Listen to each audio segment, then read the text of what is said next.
Capítulo 3. Las nuevas políticas para la transformación. Cuando tomé posesión del cargo de presidente de México el 1 de diciembre de 2018, dije en el Congreso de la Unión que, por mandato del pueblo, estábamos iniciando la cuarta transformación política de México, que podría parecer pretencioso o exagerado, pero no se trataba de un simple cambio de gobierno, sino de régimen político.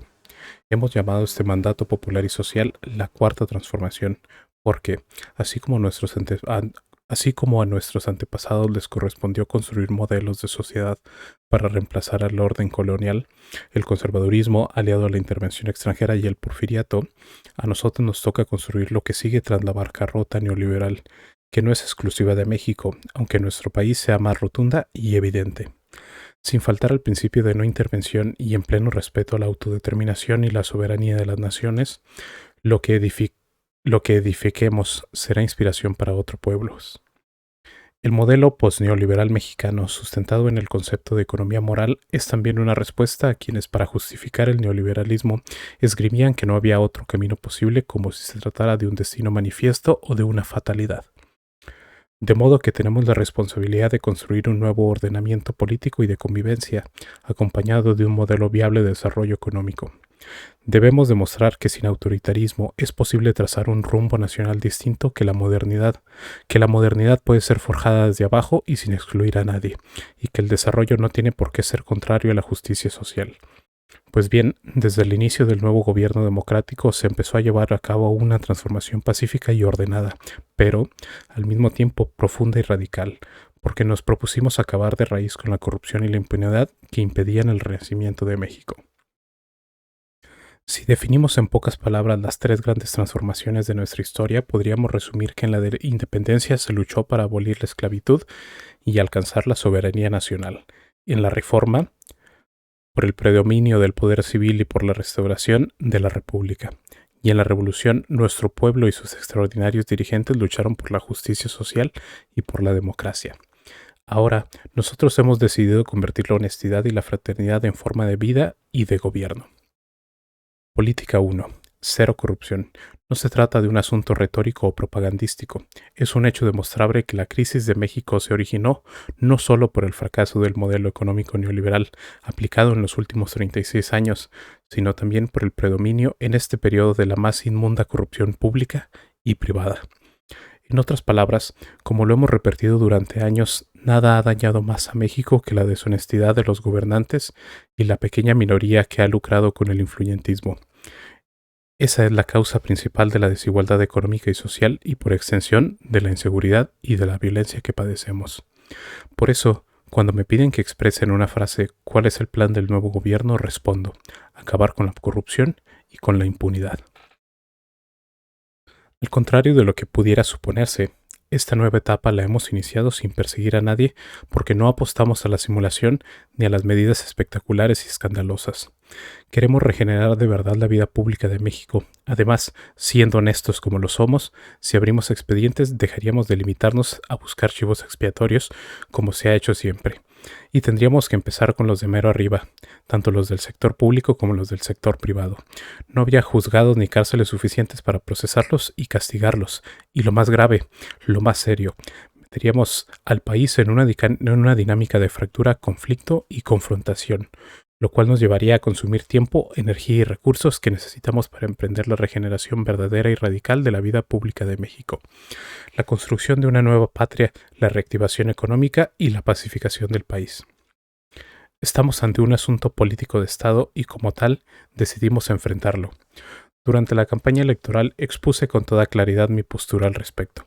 Declaré que no es mi fuerte la venganza y que, si bien no olvido, soy partidario del perdón y de la indulgencia. Además, y esto es muy importante, creo precisamente que en el terreno de la justicia pueden castigarse los errores del pasado, pero lo fundamental es evitar los delitos del porvenir. En consecuencia, propuse al pueblo de México poner un punto final a esta horrible historia y empezar de nuevo. En otras palabras, que no hubiera persecución a los funcionarios del pasado y que las autoridades encargadas desahogaran en libertad los asuntos pendientes y las denuncias que pudieran presentarse. Que se castigara a quienes resulten responsables, pero que la presidencia se abstuviera de solicitar en automático investigaciones en contra de los que estuvieron ocupando cargos públicos o haciendo negocios al amparo del poder durante el periodo neoliberal. Instituciones y autoridades ahora independientes como la Fiscalía General de la República se están encargando con absoluta libertad del desahogo de estos asuntos. Desde mi punto de vista, en las actuales circunstancias, la condena moral y política al régimen neoliberal, dejar en claro su manifiesto fracaso y su evidente corrupción, y hacer todo lo que podamos para abolirlo en los hechos, es más severo y eficaz que someter a procesos judiciales o juicios sumarios a sus personeros, quienes a fin de cuentas no dejan de ser menores ante la desesperanza de un pueblo y la fortaleza de una nación como la nuestra. De cualquier manera, como en todos los asuntos de trascendencia para la vida pública del país, defenderé con libertad y argumentos mi postura de poner el punto final y de pensar y trabajar hacia el porvenir. Pero la sociedad tendrá la última palabra porque todos estos asuntos se van a consultar siempre a los mexicanos. También aclaro que, de presentarse mi propuesta de mantener al margen de este asunto al Poder Ejecutivo, tal determinación se aplicará para los de antes y para los que ya se fueron, no para nosotros, quienes mantendremos en alto el ideal y la práctica de la honestidad. Por eso hemos promovido una ley para convertir la corrupción en delito grave. Aunque parezca increíble, no lo era. La mayoría de los mexicanos ni siquiera sabía que en 1994, durante el gobierno de Salinas de Gortari, se reformó el Código Penal para no considerar grave el robo de bienes públicos, lo cual otorgaba impunidad a corruptos, pues podían salir de la cárcel pagando una simple fianza. Durante 25 años, de manera por más hipócrita, tanto el conservadurismo, padre de la que se autodenomina sociedad civil, como sus representantes del gobierno neoliberal se dedicaron a promover la creación de instituciones burocráticas, supuestamente independientes, para combatir la llamada opacidad y el saqueo. Así surgieron el Instituto Nacional de Transparencia y la Fiscalía Anticorrupción, entre otros organismos pantallas o paleros. Un frente cínico, una farsa costosísima. Y todo ello, repito, cuando nadie ni siquiera hablaba de la corrupción, estaba permitida y tolerada por la ley. No cabe duda de que, como me dijo una vez Carlos Monsiváis, la verdadera doctrina de la derecha es la hipocresía. En cuanto a mi proceder como gobernante, con apego a mis convicciones y en uso de mis facultades, me he comprometido a no robar y no permitir que nadie se aproveche de su cargo o posición para sustraer bienes del erario o hacer negocios al amparo del poder público. Esto aplica para amigos, compañeros de lucha y familiares. He dejado en claro que si mis seres heridos, mi esposa o mis hijos cometen un delito, deberán ser juzgados como cualquier otro ciudadano. Solo respondo por mi hijo Jesús, por ser menor de edad. Incluso expedí un memorándum que a la letra dice: a los secretarios del gobierno federal, a los directores de empresas u organismos paraestatales, a los servidores públicos en general. Me dirijo a ustedes con la instrucción clara y precisa de no permitir bajo ninguna circunstancia la corrupción, el influyentismo, el amiguismo, el nepotismo, ninguna de esas lacras de la política del antiguo régimen. Todos estamos obligados a honrar nuestra palabra y cumplir el compromiso de no mentir, no robar y no traicionar la confianza de los mexicanos. En consecuencia, le reitero, no acepto bajo ninguna circunstancia que miembros de mi familia hagan gestiones, trámites o lleven a cabo negocios con el gobierno en su beneficio o a favor de sus recomendados. Eso incluye a mi esposa, hijos, hermanos, hermana, primos, tíos, cuñados, nueras, concuños y demás miembros de mi familia cercana o distante. Ustedes no tienen la obligación de escuchar propuestas indecorosas de nadie, y en el caso de mis familiares, ni siquiera de recibirlos en sus oficinas o contestarles el teléfono. Nada de nada. Solo me resta decirles que, de no cumplirse esta recomendación, se podría caer en actos de deshonestidad y en la esfera del derecho penal. Desde hace años he promovido la reforma al artículo 108 de la Constitución para eliminar la impunidad y los fueros de los altos funcionarios públicos, empezando por el presidente de la República, quien ahora, según la iniciativa de ley que envía al Senado, podría ser juzgado como cualquier ciudadano por corrupción y otros delitos graves, aún estando en funciones. Un buen juez por la casa empieza. Estamos poniendo orden en la cúpula del poder porque la corrupción, reitero, se promueve y se practica fundamentalmente desde lo alto hacia los niveles inferiores. Nada de que el presidente no sabía ni de que lo engañaron. Debe quedar claro que todos los grandes negocios hechos al amparo del poder llevan el visto bueno del titular del Ejecutivo Federal. Por eso estamos limpiando de corrupción en el gobierno de arriba para abajo, como se limpian las escaleras. Con este criterio se combate el robo de combustibles, la estafa fiscal, el lavado de dinero, el tráfico de armas y otros delitos que no podrían perpetrarse sin la complicidad entre infractores y funcionarios públicos. Aquí explico que, cuando llegamos al gobierno, empezamos a enfrentar el robo de combustible llamado coloquialmente huachicol. Este delito consistía en perforar ductos de gasolina para extraer grandes cantidades de combustible. Existían miles de tomas clandestinas al grado de que este ilícito se había convertido en un jugoso negocio de delincuentes y funcionarios. El año pasado el robo ascendió a 80,000 barriles de gasolina al día, en promedio equivalente a 800 carrotanque diarios. En 2018, esta cantidad de combustible sustraído a Pemex significó una pérdida de alrededor de 60,000 millones de pesos, pero nadie hacía nada para impedirlo. Por el contrario, durante los sexenios de Fox, Calderón y Peña, la Secretaría de Hacienda lo veía como algo normal e incluía la pérdida en la contabilidad pública. Nos tocó a nosotros decir basta, y aunque no fue fácil, con el apoyo de la gente que resistió el sabotaje durante 3 semanas, pues hubo rupturas premeditadas de tubos con el propósito de dejarnos sin abasto, y con la participación de las Fuerzas Armadas y de los trabajadores petroleros que suprimieron las tomas clandestinas, hemos logrado reducir de manera drástica esta actividad. Agrego que, como parte de la estrategia para acabar con el huachicol, se atendió la creación de fuentes de trabajo y otras medidas de bienestar a la gente que, por necesidad, era usada por los grupos criminales como escudo y protección, a cambio de lo cual se les permitía recoger bidones de 20 litros de las tomas clandestinas. Lamento mucho que en ese tiempo, cuando se estaba aplicando el plan contra este ilícito, 137 personas perdieron la vida en la explosión de una zanja hecha ex profeso en una toma clandestina en el municipio de Tlahuelilpan, Hidalgo. Con todo este dolor a cuestas, hoy puedo informar que se ha reducido el robo de combustible en 94%, lo que nos ha permitido ahorrar 50,000 millones de pesos este año. Otra acción fundamental en la lucha para erradicar la corrupción y la impunidad es la cancelación, vía decreto presidencial, de la condonación de impuestos a grandes corporaciones empresariales y financieras. Este ofensivo privilegio significaba que los grandes contribuyentes no pagaran impuestos, pues existía la facultad discrecional de los altos funcionarios de Hacienda, con la aprobación del presidente, de condenar a deudos. Solo en los últimos 2 sexenios, 108 grandes contribuyentes se beneficiaron con la condonaciones por 213,000 millones de pesos. Hace unos meses se reformó el artículo 28 de la Constitución y esta inmoralidad ha quedado prohibida. La lucha contra la corrupción ha sido un tema central del debate público y de la conversación ciudadana en estos meses del nuevo gobierno, y los cambios promovidos van calando en la conciencia de los mexicanos. Tan es así que el Barómetro Global de la Corrupción, sus siglas BGC, que publica Transparencia Internacional, refleja un cambio drástico en la percepción ciudadana. Según el informe publicado el 23 de septiembre de 2019, 61% de los mexicanos encuestados confía en la estrategia anticorrupción del actual gobierno federal, la que contrasta con el 24% registrado en 2017, un incremento de 37 puntos.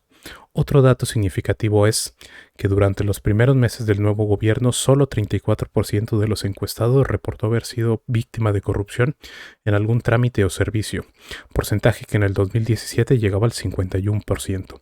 Destaco que, por último, mientras en América Latina 57% de la población tiene una imagen negativa de sus respectivos gobiernos en la lucha contra la corrupción, en México esta percepción es ahora del 36%, de acuerdo con el estudio de Transparencia Internacional. De modo que, por primera vez desde que se elabora esta investigación, nuestro país se coloca en el segundo lugar en el continente en este índice de la lucha anticorrupción. Política número 2. La austeridad republicana. La austeridad nuestra se inspira en el criterio del presidente Benito Juárez, quien sostenía: bajo el sistema federativo, los funcionarios públicos no pueden disponer de las rentas sin responsabilidad, no pueden gobernar impulsos de una voluntad caprichosa, sino con sujeción a las leyes. No pueden improvisar fortunas ni entregarse al ocio y a la disipación, sino congregarse asiduamente al trabajo, resignándose a vivir en la honrosa medianía que proporciona la retribución que la ley haya señalado. Los lujos, los dispendios y la opulencia que caracterizaban el ejercicio del poder han llegado a su fin. El gobierno actual ha eliminado los privilegios y prebendas que disfrutaban los funcionarios de alto nivel. Había servidores públicos que gastaban hasta 700,000 pesos mensuales, mientras los trabajadores de base recibían 8,000 pesos mensuales en promedio. Esto se terminó cuando se aprobó una reforma al artículo 127 de la Constitución para que nadie pueda ganar más que el presidente de la República, es decir, más de 108,000 pesos mensuales sin compensaciones, pues me reduje el sueldo a menos de la mitad de lo que recibía el expresidente Enrique Peña Nieto. Como es natural, ha habido resistencias de quienes abusaban de los cargos y en algunos casos, sobre todo en las instancias autónomas, se recurrió a juicios de amparo, pero en lo general la medida ha ido avanzando. El aparato gubernamental, tal y como se recibió el 1 de diciembre de 2018, estaba plagado de instituciones improductivas, de duplicidad de funciones y de oficinas y partidas presupuestales sin propósito ni resultados.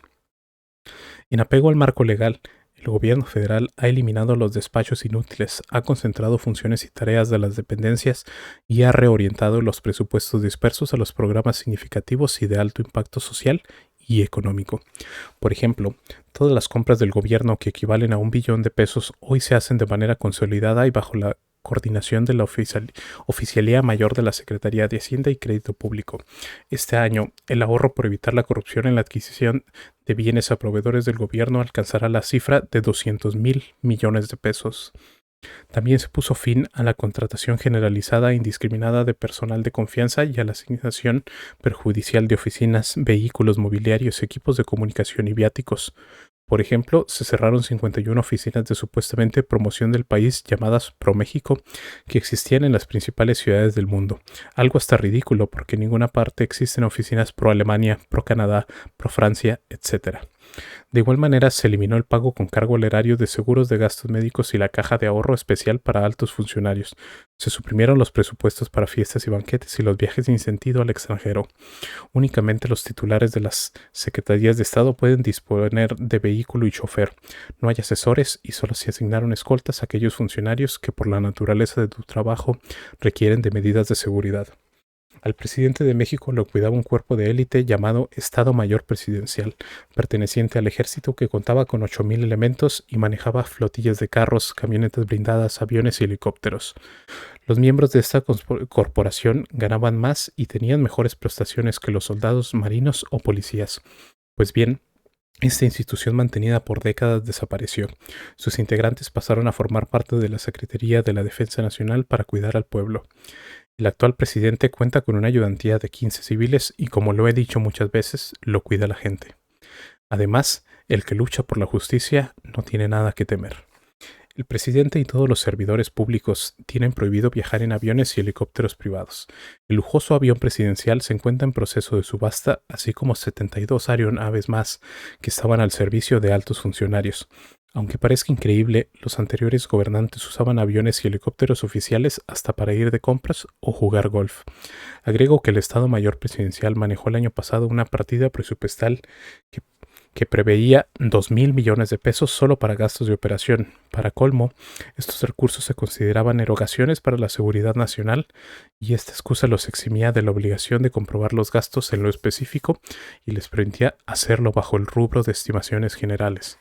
Así, por ejemplo, los encargados de mantener estas partidas dejaron facturas en la contabilidad interna, según las cuales en el último viaje del presidente Peña, efectuado el 30 de noviembre de 2018 rumbo a la cumbre del G20 en Buenos Aires, Argentina, se erogaron 400,152 pesos en la compra de agua de tocador, 205,784 pesos en papel sanitario, 47,256 pesos en rastrillos, 16,208 pesos en cortaúñas, 70,435 pesos en gel fijador para cabello y 7 millones de pesos en servicio de internet.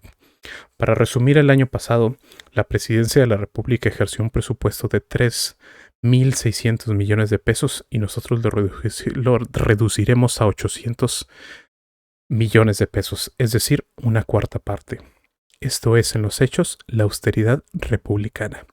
Termino esta explicación recalcando que todas las medidas de austeridad han quedado plasmadas en una ley de obediencia obligatoria aprobada el 8 de octubre por la Cámara de Diputados, en la cual se especifica, entre otras disposiciones, que al término de su desempeño ningún servidor público puede trabajar en el sector privado en asuntos relacionados con su anterior cargo, sino hasta después de 10 años de haber dejado su puesto.